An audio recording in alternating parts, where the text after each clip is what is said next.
acidentes. Bom dia, alegria! Começamos aqui com alguns acidentes, mas já eu vou tratar de todos eles, para que eles não ocorram mais. Bom dia, mais uma vez ao vivo, aqui em direto, no Instagram e no Facebook da Psique. Eu sou Priscila da Mata, conselheira parental, e o meu objetivo aqui é dar a conhecer o trabalho de aconselhamento parental aqui na Psique e a minha grande paixão pelas emoções. Então, estamos aí a falar um pouco sobre pais e filhos, falamos sobre fatores de proteção, saúde mental, infância e adolescência, falamos sobre fatores de risco em saúde mental, infância e adolescência. Semana passada falamos um bocadinho do cérebro na palma da mão, né, o conceito do Daniel Siegel, e entendendo então que o nosso cérebro faz uma desconexão quando nós temos emoções muito fortes. Se você que está aí a nos ver não sabe do que eu estou a falar, aqui no cérebro na palma da mão, é um conceito muito, muito interessante, fácil de explicar para as crianças, de fácil compreensão, obviamente, para os adultos, e que pode ser muito útil quando nós observamos os nossos filhos num momento de extrema emoção. Portanto, vale a pena voltar aqui e procurar essa live, que foi a live de semana passada, do dia 5 de junho. Hoje nós vamos aos conceitos básicos sobre as emoções e eu vou explicar por que eu tenho trazido todos esses conceitos aqui para o Instagram. Porque nós, quando falamos sobre inteligência emocional, né, sobre sucesso emocional, e é um termo que eu gosto muito de utilizar, o sucesso emocional, fala sobre a compreensão das nossas emoções. Então, quando eu tenho alguém bem-sucedido emocionalmente, quando essa pessoa sabe sobre si, compreende as próprias emoções, tem autocontrole, tá? Não é não sentir, porque uma das bases, né, desses conceitos básicos que eu trouxe para a gente conversar hoje, é propriamente as emoções serem incontroláveis. Eu não paro aqui e falo, eu vou ficar um pouco triste hoje. Não que nós não possamos, de uma maneira controlada no ambiente, evocar estas emoções. Nós conseguimos, nós fazemos isso em terapia. Porém, no nosso dia a dia, as emoções são fatos, são circunstâncias que acontecem no nosso cérebro e são um fator incontrolável. Eu não controlo a emoção que eu sinto. Mas essas emoções que eu não controlo, elas são condicionadas. Como assim condicionadas? Condicionadas evolutivamente e condicionadas socialmente. Evolutivamente, o medo, por exemplo, tem uma função primordial no nosso bem-estar. Então, nós sentimos medo e, quando sentimos medo, temos uma tendência a nos proteger de algumas situações. Ou buscar todas as possíveis consequências dessa situação para agir da maneira mais acertada possível. Ok? Então, o fator incontrolável das emoções e o fator condicional dessas emoções. Nós também temos emoções que são socialmente condicionadas. São situações sociais que condicionam a forma como eu sinto. A vergonha, por exemplo, é uma emoção derivada do medo, da emoção básica medo, e eu já vou falar quais são as emoções básicas, que muitas vezes, não é apenas, mas muitas vezes ela é socialmente condicionada. Quando nós ouvimos que somos pessoas envergonhadas, ou quando somos ridicularizados muitas vezes por algo que é próprio nosso, uma pessoa é mais tímida, você tem muita vergonha, não fala em público. Eu estou condicionando essa pessoa a sentir emoção, vergonha em determinadas situações. Portanto, quando falamos sobre emoção, nós precisamos buscar a voz delas dentro do sujeito. É isso mesmo. Todas as emoções têm uma voz, que nós também podemos chamá-la de pensamento. Eu posso dizer para vocês, eu hoje estou muito, mas muito triste com uma situação que me aconteceu na rua. Porque foi muito injusto o que fizeram comigo. Quando o meu discurso é sobre injustiça, a emoção que de fato foi evocada é mais raiva do que tristeza. E às vezes nós temos uma dificuldade de nomear as nossas emoções porque não sabemos ouvir a voz delas.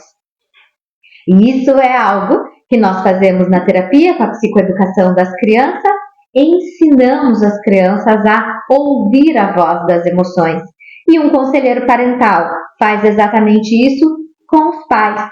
Ensina os pais a ouvir a voz da própria emoção e buscar nos filhos exatamente isso, para que eles consigam identificar a voz e depois nomear a emoção, não o contrário. Quando eu nomeio a emoção, eu posso levar para a criança um equívoco de o que de fato ela está sentindo. E ela aprende que aquela voz é sobre raiva, quando pode não ser isso, porque não parou para ouvir essa emoção, que é muito importante quando nós falamos sobre o sucesso emocional. Quando eu ouço a minha emoção, eu sei o que é que vem. Bem? A duração de uma emoção. Normalmente, nas crianças, nós temos uma duração de 16 minutos no pico de cada emoção. Nos adultos, 22. Essa emoção, nós podemos fazer a reconexão que eu expliquei na semana passada, para que a gente reduza o tempo de ação dessa emoção, para que a gente consiga, então, diminuir a ação dessa emoção, estar mais conectados, mais presentes, mais racionais, ou nós podemos alimentar essa emoção e transformá-la até numa vida inteira, a depender de como que a gente alimenta essa emoção. E nós podemos fazer isso através deles mesmos, dos pensamentos. Quanto mais eu alimento uma emoção, isso foi mesmo injusto, ele não devia ter feito isso comigo, olha que droga, e agora eu tenho um carro quebrado, ou uma situação difícil, agora eu fui humilhado, isso não se deve fazer, isso foi injusto. Nós estamos alimentando a emoção.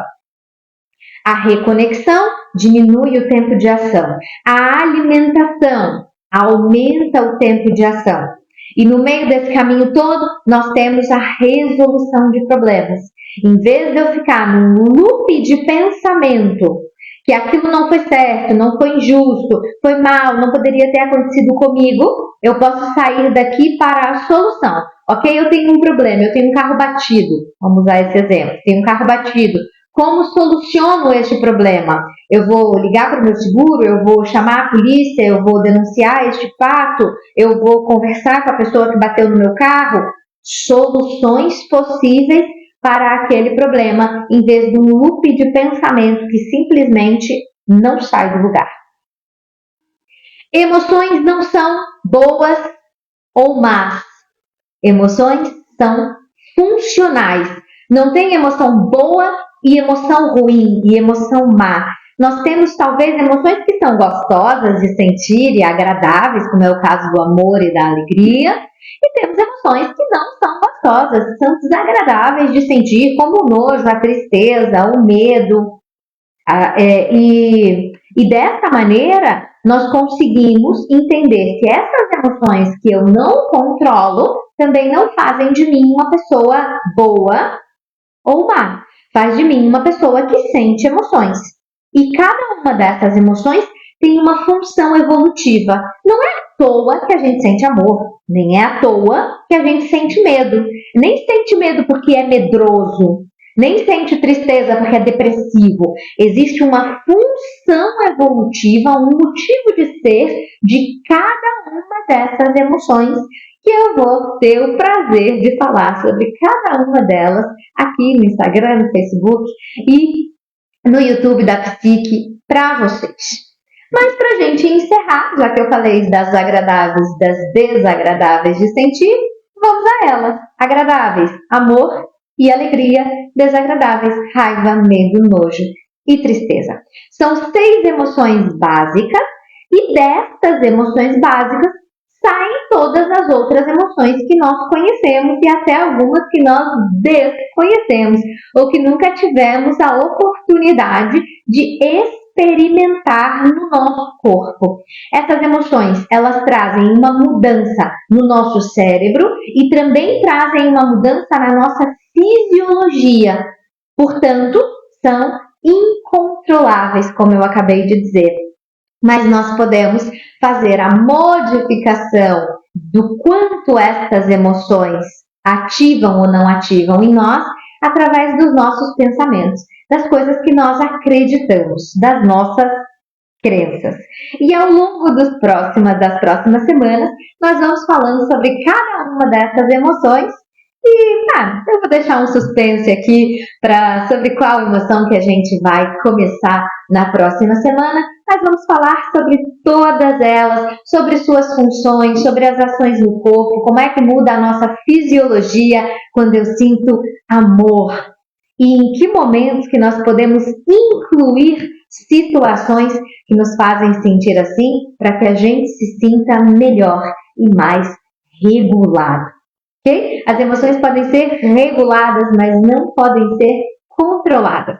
O sucesso parte daí. Quando eu entendo que eu não tenho controle sobre as minhas emoções, e sim tenho controle sobre os meus comportamentos, sobre os meus pensamentos, e tenho a possibilidade de, através do processo terapêutico, modificar as minhas crenças, então ter ativações mais ou menos importantes no meu dia a dia. Isso acontece com adultos e com crianças. Quanto mais cedo nós conseguimos perceber sobre as nossas emoções, mais bem-sucedidos nós seremos.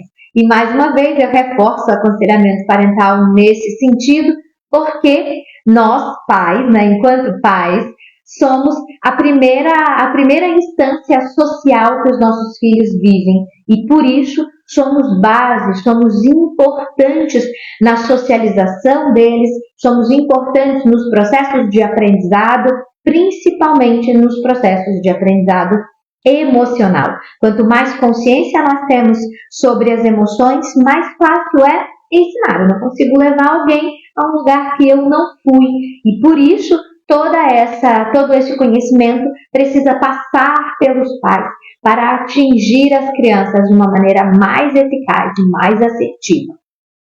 A partir de semana que vem, começamos então a falar sobre as 6 emoções básicas: amor, alegria, raiva, medo, nojo e tristeza. Eu espero vocês aqui na semana que vem. Espero que tenha sido esclarecedor esse direto sobre as emoções. É sempre um prazer estar por aqui. Se tiverem questões, por favor, coloquem. Um grande beijo e até semana que vem.